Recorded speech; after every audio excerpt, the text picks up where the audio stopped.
What is shakin', Internet? This is Salts bringing you the How to Tank for Dummies guide, Gara'jal the Spirit Binder, LFR. Gara'jal is the third and final boss in the first section of Mogu'Shan Vaults, which in LFR is called the Guardians of the Vault. The trash leading up to Gara'jal are a bunch of trolls. The chargers will randomly fixate on party members. They're the big chargers, so don't freak out when you can't taunt them. They do come in packs, so just AoE them down and charge ahead. You want to stay out of the line when the chargers are charging. They make a line, and you want to stay away from that line because you'll get damaged and knocked back if you're standing in that charge. Be on the lookout for bombs throughout all of the next packs, as they can really hurt you if you get hit by too many at once. You'll have to clear out the trash beyond Gara'jal's platform as well before he shows up. And ranged, we'll actually have to clear out the flying bat ads. Once the flying trash reaches about half health, the trolls will fall down and can be tanked like normal. Gara'jal is a very simple fight for tanks. Basically, you tank him in place, and he punches you in the face. Tank and spank. To note, he will cast Voodoo Doll on the tank, which will make a certain percentage of damage you take go to all other Voodoo Dolled players, and vice versa. So you will be taking some increased damage when you've got the Voodoo Doll on, but nothing too substantial. The only interesting thing about this fight is that every so often Gara'jal will banish his current target to the spirit world. When you're there, you'll see some ads running around and maybe some players, but there's only one thing you need to do. You're going to find the ad that's named Severer of Souls, which looks like a big floating tiki mask, and you're going to kill it. Once you kill it, you'll be returned to the normal world and can continue tanking like normal. Be aware that if you don't kill this ad within 30 seconds of being banished, you will instantly die, regardless of health. Gara'jal will fixate on a target, which should be the main tank to start with. Once Gara'jal is fixated, there will be red eyes floating above his fixated target.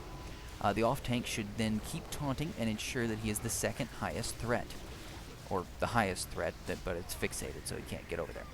The reason for this is that when Gara'jal banishes his main target, aka the fixated main tank, he will instantly turn on whoever is the highest aggro, which should be the off-tank. If you aren't the highest, it's possible that he could turn on a DPS or a healer and fixate on them, meaning they're very most likely dead. For completeness' sake, I will briefly explain the other mechanics of the fight, although they're not important to the tank. Periodically, Gara'jal will put down totems. DPS should be clicking on these totems to go to the spirit world and kill the ads there. These ads actually do damage to players in the normal world, so DPS needs to go to the spirit world and kill them to stop them from doing damage.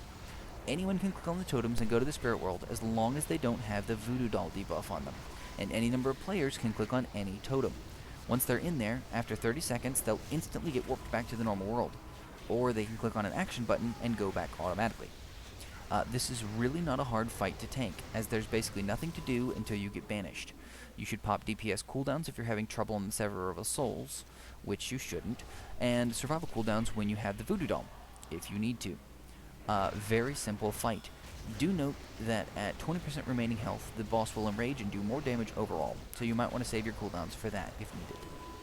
Lastly, covering the differences between this fight and normal, totems are not clickable. They must be killed and automatically drag players into the spirit world based on proximity. The players get dropped to 30% health and have to be healed to full, otherwise they will die at the end of the 30 seconds they spend in the spirit world. This isn't really a tank mechanic, but you'll have to be aware of your own proximity to the totem when they appear. The totems will appear and have a little circle around them. You want to make sure that you are not standing there and you're a little bit further away from the boss so that people don't have to stand in that circle to DPS the boss.